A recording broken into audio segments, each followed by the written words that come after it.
ఆ రీతిగా మరి దేవుని వాక్యంలో ప్రసంగి 12వ అధ్యాయం 7వ వచనంలో ఒక మాట ఉంది. మొన్నైనది వెనకటి వల్లనే మరలా భూమికి చేరును, ఆత్మ నాను దయచేసిన దేవుని ఎందుకు. అలాగున మరి చిన్నాయన పరమానందం గారు నేను దినాన్న మరి ప్రభు యొక్క సొంత సమయంలో ప్రభు తనను మహిమలోనికి తీసుకున్నారు.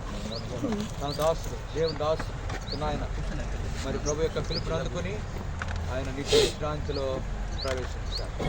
ఆ తర్వాత మరి ఇంకొక ప్రాముఖ్యమైన విషయం ఏంటంటే ఈ సమయంలో మరి చిన్నాయన యొక్క భౌతిక దేహాన్ని మట్టికి అప్పగిస్తున్నాం. మరి ఇంకా కొన్ని నిమిషాల్లో మనం చూడం. అయితే ఒక దినం వస్తుంది, ఆ దినాన్ని మనం చూస్తాము అనే నిరీక్షణ మరి మనకు కలిగిందిగా ఉంటున్నాం. ఆ క్రైస్తవ నిరీక్షణే మరి చిన్నాయన్ను పరమానందం గారిని చూస్తామనే అనుభవం మరి ప్రతి ఒక్కరూ ఎవరైతే నిరీక్షణ కలిగి ఉన్నారో వారికి ఈ అనుభవం కలిగి ఉంటాం. సరే, ఇప్పుడు దేవుని వాక్యంలో వ్రాయబడిన ప్రకారం మరి మత్స్యమైన శరీరం అమర్చితను ధరించుకొని ఒక దినాన లేస్తున్నాం. ఆ తర్వాత క్షయమైన ఈ శరీరం అక్షయతను ధరించుకుని తిరిగి లేచేదిగా ఉంటాం. అందుకని యేసు ప్రభు వారు ఒక మాట సెలవిచ్చారు. ఏంటి ఆ మాట అంటే, అందుకే యోహాను సువార్త 11:25లో అందుకే యేసు పునరుద్ధానమును జీవము నేనే, నా యందు విశ్వాసం ఉంచువాడు చనిపోయినను బ్రతికి నా యందు విశ్వాసం ఉంచువాడు మరి ఎన్నటికి చనిపోడు. అదే క్రైస్తవ నిరీక్షణ. మరి చిన్నాయన యొక్క జీవితంలో ఈ లోకంలో జీవించిన దినాల్లో ఆయన ఎంతో చక్కగా మరి ఆ నిరీక్షణ యొక్క అనుభవంలో ఆయన జీవిస్తూ వచ్చారు. ఆ నిరీక్షణ చాలా ప్రాముఖ్యమైనది. సరే, ఆ నిరీక్షణ దేనిలో కనపడుతుందంటే ఆయన యొక్క పేరులోనే కనపడుతుంది, పరమానందం. కనుక పరమానందము అనే అనుభవం, ఆ నిరీక్షణ మరి ఒక దినాన్న ప్రభు చిన్నాయన వెంట పెట్టుకుని మరి రాబోతున్నారు. ఆ దినాన్న మనం చూస్తాం. కనుక ఆ దాసుని యొక్క నిరీక్షణ మనం కూడా కలిగిన వారం ఉండాలి. ఇంకో సంగతి, పరమానందం గారు మరి నిన్నటి దినాన తెల్లవారుజామున మరి నిత్యానందంలో ప్రవేశించారు. యెషయా గ్రంథం 35:9 వచనంలో వారి తలల మీద నిత్యానందం. కనుక పరమానందం గారు నిత్యానందములో ప్రవేశించారు. అయితే ఇంకో సంగతి, ఈ లోకంలో ఉన్నప్పుడు ఆయనకు పేరుకు తగ్గ జీవితం విధానం ఆయన కలిగిన వారు ఉంటున్నారు. ఏంటి? ఆనందం, పరమానందం. ఎల్లప్పుడూ ఆయన ఆనందించే అనుభవం. అందుకని ఫిలిప్పీ 4:4లో ఎల్లప్పుడూ ప్రభునందు ఆనందించడం మరలా చెప్పదును. కనుక ఆనందం, ప్రభునందు ఆనందించారు ఆయన. ఆయన తన జీవితంలో మరి ప్రభునందు ఎల్లప్పుడూ కూడా ఆయన ఆనందిస్తూ వచ్చారు. అంతేకాదు, రెండవదిగా 1 పేతురు 1:8-9 వచనాలు కలిసి ఉంటాయి. అక్కడ ఏ ఆనందం అంటే రక్షణానందం. కనుక ప్రభునందు ఆనందించారు. రెండవది రక్షణానందం యొక్క అనుభవంలో ఆయన రక్షించబడిన దినం నుండి నిన్నటి దినాన ప్రభు మహిమలోనికి పిలువబడే వరకు ఆనందములు ఆయన కొనసాగుతూ వచ్చారు, రక్షణానందము. ఆ తర్వాత మరి తన దాసులు చిన్నాయన మరి ఏ అనుభవంలో కొనసాగించినాడంటే మరి 119వ కీర్తన 70వ వచనంలో వాక్యానందం. ఆయన వాక్యములు ఆనందించారు ఎక్కువగా. వాక్యము ఆయన చాలా మరి ఈ మధ్యలో నవంబర్ 12వ తారీఖున చివరిసారి మరి దేవసాయం ఇంట్లో మరి నేను వాక్యం చెప్పిన తర్వాత మా చిన్న ఆయన నాకు కూడా కొన్ని నిమిషాలు ఇవ్వండి అని చెప్పి మరి వచ్చి ఎంత చక్కగా కొన్ని విషయాలు చెప్పారు. ఆయన వల్లుడు, నేనేమో మా వదిన గారు కొడుకు అని చెప్పారు. అట్లా చాలా సంతోషంగా వాక్యమే కానుమలో ఆనందిస్తూ వచ్చారు. అంత మాత్రమే కాదు, నెహెమ్యా 1:11లో ఆయన ప్రార్థనలో ఆనందించారు. ఎక్కువగా తన జీవితం ప్రార్థనలో ఆయన గడుపుతూ వచ్చారు. అందువల్లే ఆ పేరుకు తగ్గ అనుభవం ఆయన కలిగి ఉన్నారు. అంతేకాదు, ఆయన ఇంకో దానిలో ఆనందించి వచ్చారు. ఏంట ఆనందం అంటే యెషయా 56:7 వచనంలో ప్రార్థన మందిరములో ఆనందించారు. ప్రార్థన మందిరం యొక్క అనుభవం దేవుడు తన దాసునికి అనుగ్రహించాడు. అందుకని వడ్లమూడిలో బేతేలు ప్రార్థనా మందిరం ఏర్పాటు చేసుకుని మరి మా చిన్నాయనకు ఎప్పుడు ఒక కోరిక. ఏంటి ఆ కోరిక అంటే, తెనాలి, గుంటూరు, విజయవాడ ఈ 3 స్థలాల నుంచి దేవుని దాసులను పిలుచుకుని వడ్లమూడిలో ఎప్పుడు కూడా మీటింగ్స్ ఖచ్చితంగా. మరి తెనాల్లో ఉన్న దేవుని సేవకులు, బాధ్యత కలిగిన సహోదరులు, సంఘస్థులు, అలాగే గుంటూరులో ఉన్నవారు, అలాగే విజయవాడ కర్మిల్లో ఉన్న మరి మా నాయన ఉన్నప్పుడు, ఆ తర్వాత మరి మేము కూడా ఎన్నోసార్లు వడ్లమూడి బేతేలుకు వెళ్ళి ఎంతో చక్కగా ఎంతో ఆశ దేవుని మందిరంలో ఆనందిస్తూ వచ్చారు.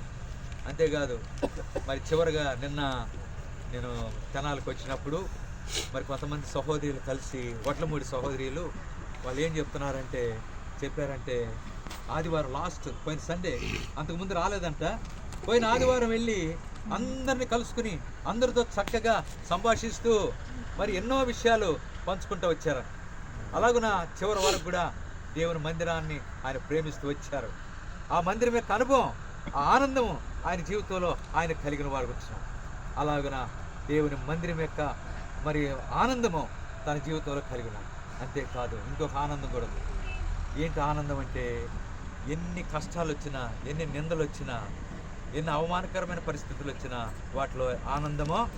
అందుకని బైబిల్లో ఒక మాట ఉంది, మత్తయి సువార్త 5వ అధ్యాయం 11-12 వచనాల్లో మరి జనులు మిమ్మల్ని నిందించి హింసించి మీ మీద అబద్ధముగా చెడ్డ మాటలు పలుకున్నప్పుడు మీరు ధన్యులు, సంతోషించి ఆనందం.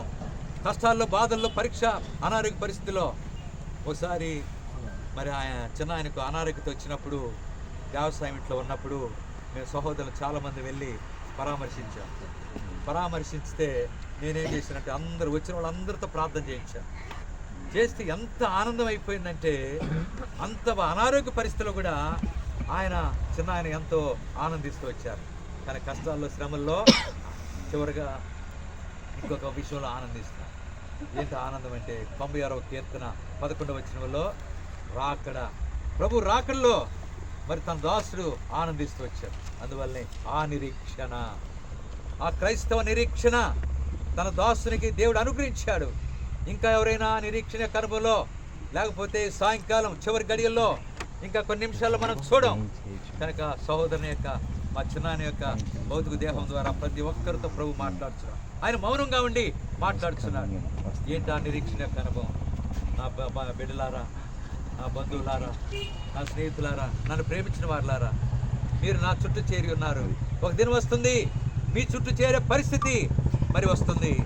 ఈరోజు నేను నిత్యానందం యొక్క అనుభవంలో, నా పేరుకు తగ్గ అనుభవంలో నిత్యానందంలో ప్రవేశించాను. మీకు మరణం వస్తే మరి మీరు ప్రవేశించే స్థలం ఏది అని చెప్పి సూటిగా మౌనంగా ఉండి మనతో మాట్లాడుతుండగా, ప్రియ సహోదరా, సహోదరి, ఇంకా ఎవరైనా రక్షణ లేకపోతే, మారు మనసు యొక్క అనుభవం లేకపోతే, క్రైస్తవ నిరీక్షణ యొక్క అనుభవం లేకపోతే బైబిల్ మాట ఉంది, ఇదే మిక్కిలి అనుకూల సమయం, ఇదే రక్షణ. మన దేవుడు ఎంత గొప్పవాడంటే చావు మూలంగానైనా బ్రతుకు మూలంగానైనా ఆయన అందరిని సంధించేవాడు. అందరితో ఆయన మహింపరచబడేవాడుకుంటున్నాడు. కనుక ఇంకెవరైనా రక్షించబడకపోతే ఆ రక్షణ తీర్మానం మరి కలిగిన వారికి ఉండాలి. ఆ తర్వాత రక్షించబడిన దేవుని ప్రజలు మరి ఎలాంటి అనుభవం అంటే బైబిల్లో సుమియోను గురించి ఒక మాట ఉంది. లూకాసు వార్త 2వ అధ్యాయం 29-32 వచనాలు కలిసి ఉంటాయి. అక్కడ ఉంది, ఏముందంటే, నాదా ఇప్పుడు నీ దాసుని సమాధానముగా పోనిస్తున్నావు. అదే తన దాసునికి ఇవ్వబడిన గొప్ప నిరీక్షణ. సమాధానంగా వెళ్ళిపోయారు. అందుకనే చాలామంది కోరుకుంటారు, ఏం కోరుకునే వాళ్ళంటే, అయ్యా మాకు మంచి మరణం. ఏంటి మంచి మరణం? తిరుగుతూనే మేము అట్లాగే ప్రభు పిలుచుకుంటే వెళ్ళిపోవాలా అనే ఆశ. జోబు గారని విజయవాడ కర్మిల్లో ఉండి నందిగామకు వెళ్ళారు. ఆయన వృద్ధాప్యంలో ఎప్పుడు అనేవాడు, అయ్యా తిరుగుతూనే మరణిస్తే అంతకన్నా గొప్ప సంగతి ఇంకోటి. అలాంటి మరణం దేవుడు తన దాసునికి అనుగ్రహించాడు. చివరిగా ఆయన యొక్క సాక్ష్యం ఏంటంటే, మంచి పోరాటము నా పరుగు పరిపూర్తించుకుని నా విశ్వాసమును ఇక మీదట నా కొరకు నీతి కిరీటం. ఆ నీతి కిరీటం యొక్క అనుభవంలో తన దాసుడు దేవుడు ఇచ్చాడు కనుక మరి ఈరోజు ఆయన చుట్టూ మనం చేరి ఉన్నాం. ఆ శ్రేష్టమైన అనుభవంలో ముఖ్యంగా 4 కుమార్తెలు, అల్లుళ్ళు, మనవరాలని దేవుడే ఆదరించేవారు. అందుకనే దుఃఖపడివారు ధన్యులు వారు, ఆయన వారి కన్నుల ప్రతి బాష్ప బిందువును. అంతేకాదు 103వ కీర్తనలో 13 వచనాలు ఏముందంటే, తండ్రి తన కుమారులు ఎల్లా జాలిపడినట్లు నేను మీ మీద. అలాగే 66:13లో ఒకరి తల్లి ఆదరించినట్లు నేను మిమ్మల్ని యెరూషలేములోనే. కనుక కుమార్తెలను, అల్లుళ్ళు, మనవరాలను దేవుడే ఆదరించేవాడు ఉంటారు. ఆదరణకరమైన అనుభవంలో. అందుకని బైబిల్లో ఉంది, ఒకటో తెస్సలోనికి 4:18 మీరు ఈ మాటల చేత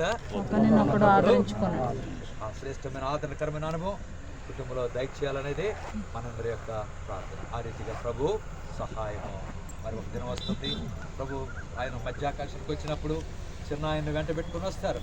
ఆ అనుభవం ప్రతి ఒక్కరు కలిగిన వారు ఉండాలని ప్రభు. ఇంకొకటి బైబిల్ ఒక చక్కటి మాట ఉంది, మాకు జ్ఞాన హృదయము కలుగునట్లుగా చేయము, మా దినములు లెక్కించుగా. మాకు 91:12 ఆ మాట వ్రాయబడింది కనుక ప్రతి ఒక్కరూ మన దినం కొరకు ప్రభు రాకడ కొరకే సిద్ధపడాలనేదే ప్రభు ఇచ్చిన హెచ్చరిక. అలాంటి అనుభవం కొనసాగినట్లు ప్రతి ఒక్కరిని దేవుడు ఆదరించి ఆయన రాకడ కొరకు మన దినం కొరకే సిద్ధపరిచి ఆ నిత్య రాజ్యంలో, ఆ నిత్యానందం ఉండే ప్రదేశంలో ప్రవేశించినట్లు ప్రభువే సహాయమా.